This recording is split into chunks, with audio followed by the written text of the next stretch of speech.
My son gave me a top-of-the-line laptop for my 71st birthday. I took it over to my granddaughter's apartment to ask her how to set up the email. She's a senior penetration tester for a major tech firm. She typed on it for maybe 3 minutes. Then her face went completely pale. "Grandma," she whispered, shutting the lid, "we need to go to the police station right now."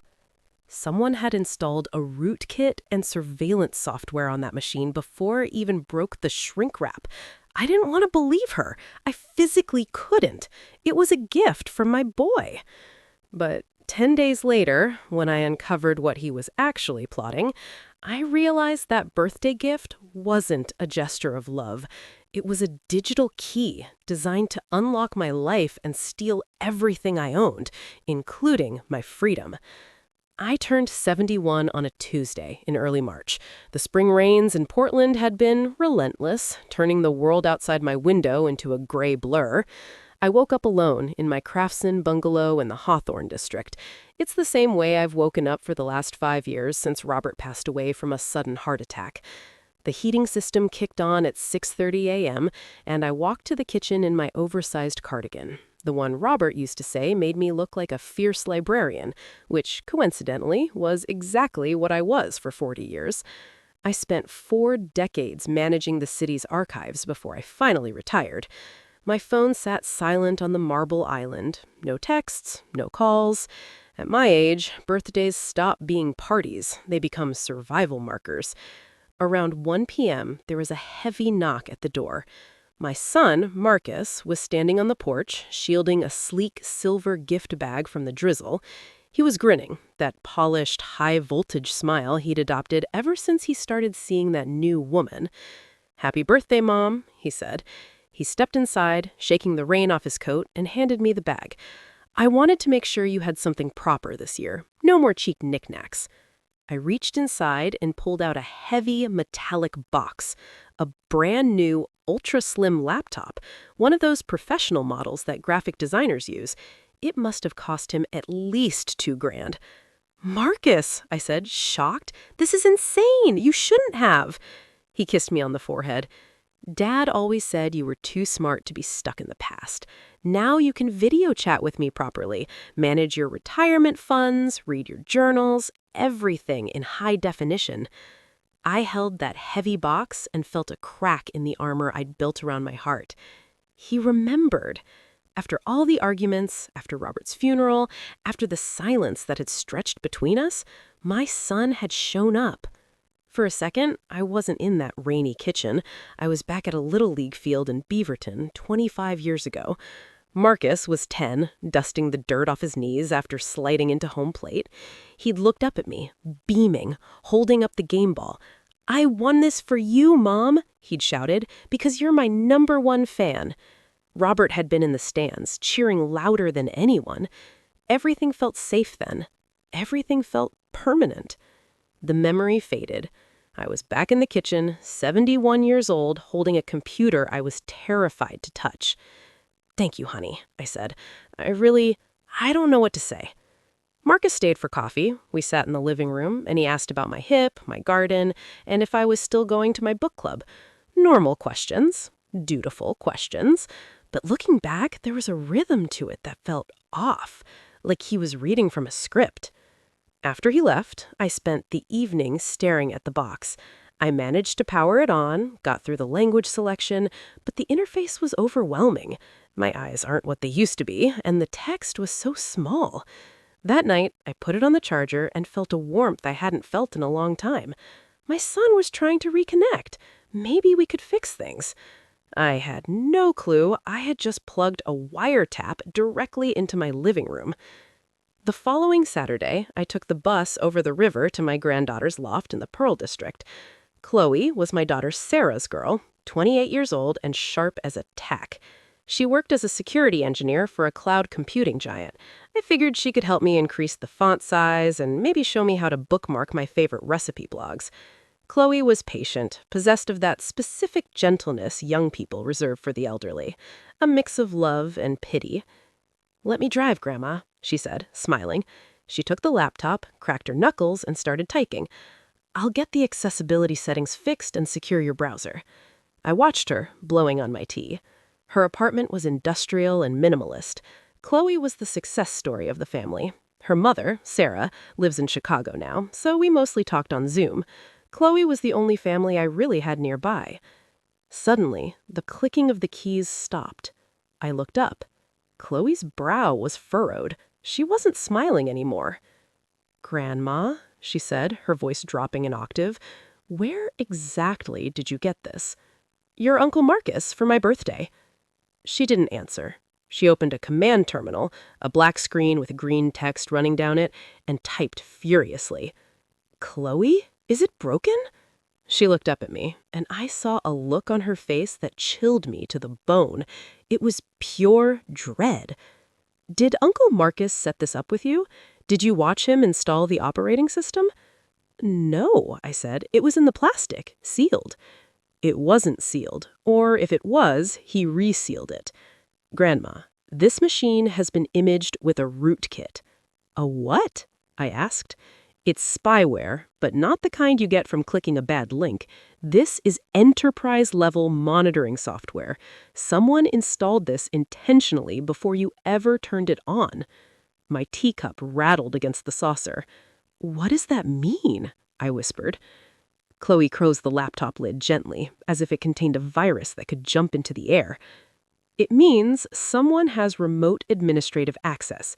They can see every keystroke you type, your passwords, your bank login, your emails.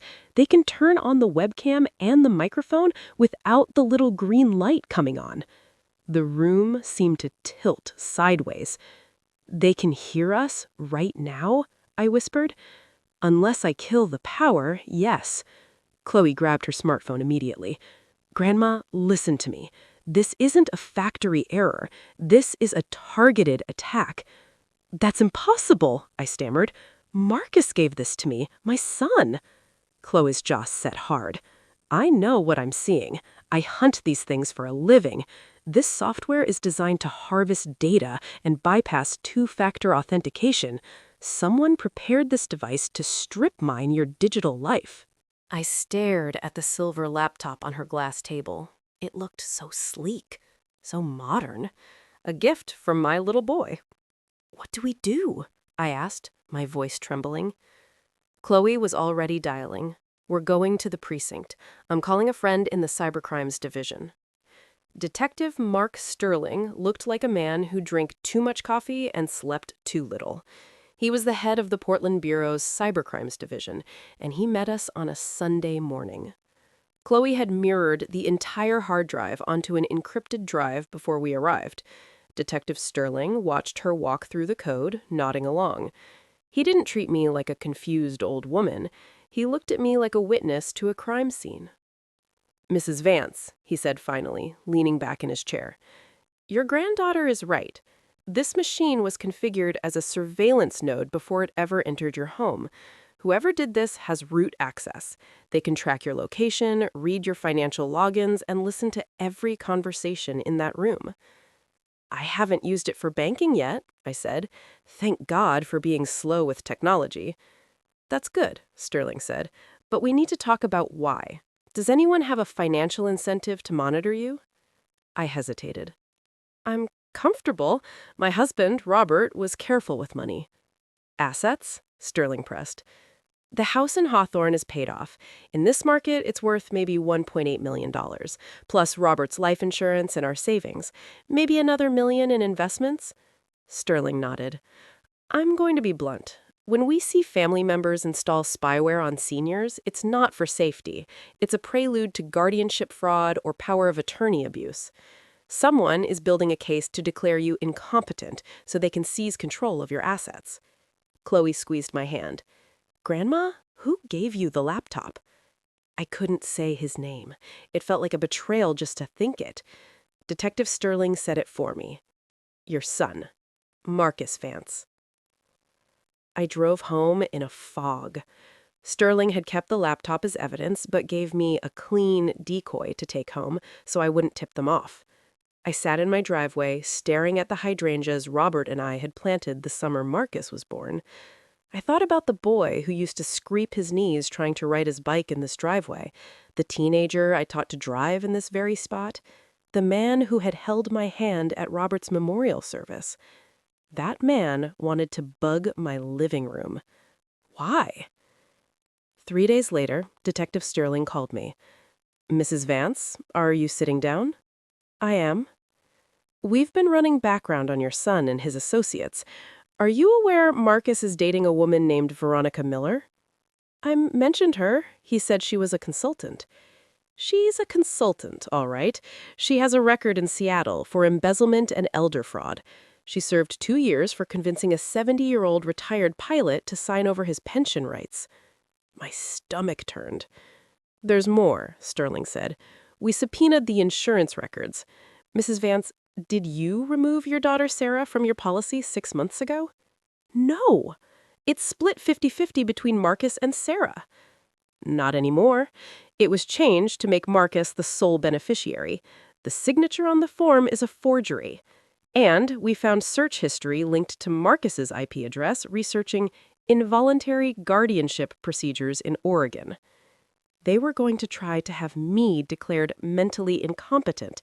They wanted to put me away and sell my house." "What do I do?" I whispered. "We need proof of intent," Sterling said. "We need to catch them acting on the information they think they're stealing. You need to keep using the laptop, feed them a story, make them think their plan is working." "You want me to lie to my son?" "I want you to save yourself," Sterling said, "before they take everything." That night, I sat in my living room with the decoy laptop open. I felt like an actress on a stage. "I don't know," I said aloud, talking to the empty room, knowing the microphone was hot. "I just feel so confused lately. The house is too big. Maybe I should sell it, move into a smaller place. I can't keep track of the bills anymore." I wove a narrative of a frail, failing old woman. I gave them exactly what they wanted. The bait was taken instantly. Marcus called the very next morning. "Hey, Mom, I've been worried about you. You've sounded tired last time we spoke." "Oh, I said, letting my voice crack. "I'm just forgetting things, Marcus. I feel overwhelmed." "I can come by this weekend," he said, the excitement barely hidden in his voice. "We can look at some options, maybe get your paperwork organized so you don't have to worry." "That would be nice," I said. I hung up and immediately called Detective Sterling. Marcus arrived on Saturday with a leather portfolio and that same rehearsed smile. He spread glossy brochures across my kitchen table. "I found some great places, Mom. Luxury senior living. Full service. They do all the cooking and cleaning for you." I looked at the photos. They were warehouses for the unwanted. "And this," he slid a thick document toward me. "It's a power of attorney. It just means if you ever get confused or sick, I can handle the bills for you. It's just a backup. You'd still be in charge." "Power of attorney," I repeated, acting puzzled. "It's standard, Mom. Just sign it and I can help you." I looked at my son, the boy I had nursed through fevers, the man I had been so proud of. He was looking at me like a signature on a check. "I need to think about it, Marcus," I said. "Leave the papers." He left annoyed, but covered it quickly. "Of course, no pressure. I'll come back next week." The moment his car turned the corner, I photographed every page and sent them to Chloe and the detective. Then I went down to the basement. Robert had been a hoarder of paperwork. He kept everything. But Marcus had been storing some of his business files down there while he was between apartments last year. I started digging through the boxes.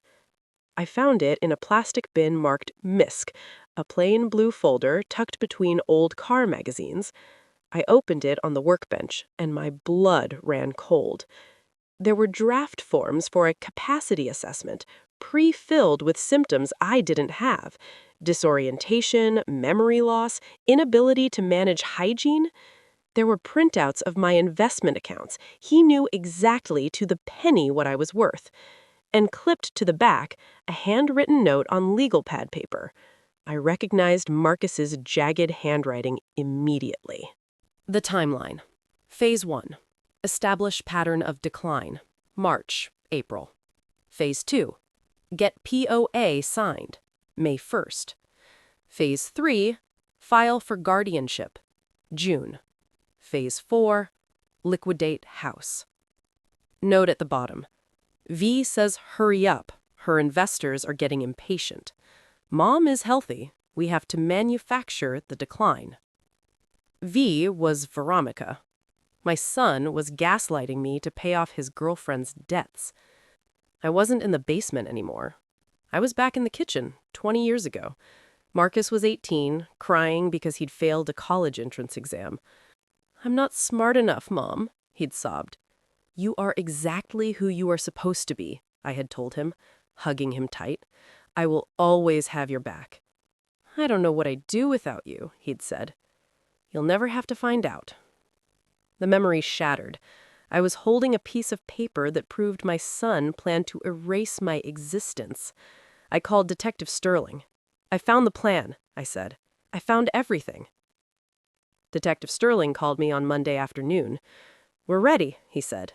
"The meeting is set for Wednesday at 10 a.m. We'll be listening." I drove to the law firm in downtown Portland with my hands gripping the steering wheel so hard my knuckles turned white. Marcus was waiting in the parking lot, leaning against his car, looking sharper than I'd seen him in years. "Ready to get this sorted, Mom?" he asked, opening my door. "It'll be such a relief for you." "Ready as I'll ever be," I said. We went up to the 4th floor. The office was small, one of those firms that handle estate planning and elder law. Marcus had picked it. I wondered how much Veronica had paid the lawyer to ignore the red flags. We were led to a conference room with a view of the Willamette River. A man in a pinstripe suit, introducing himself as Mr. Halloway, was already waiting. "Mrs. Vance," he said, shaking my hand a little too vigorously. "Marcus has told me so much about you. Shall we get started?" He spread the documents across the mahogany table. Power of attorney forms, banking authorizations, advance healthcare directives. It was the complete toolkit for stripping a human being of their autonomy. "If you'll just sign here," Halloway said, uncapping a heavy pen and pointing to a line, "and initial here and here." I picked up the pen. I looked at the papers. Then I looked at my son's expectant face. He was practically vibrating with anticipation.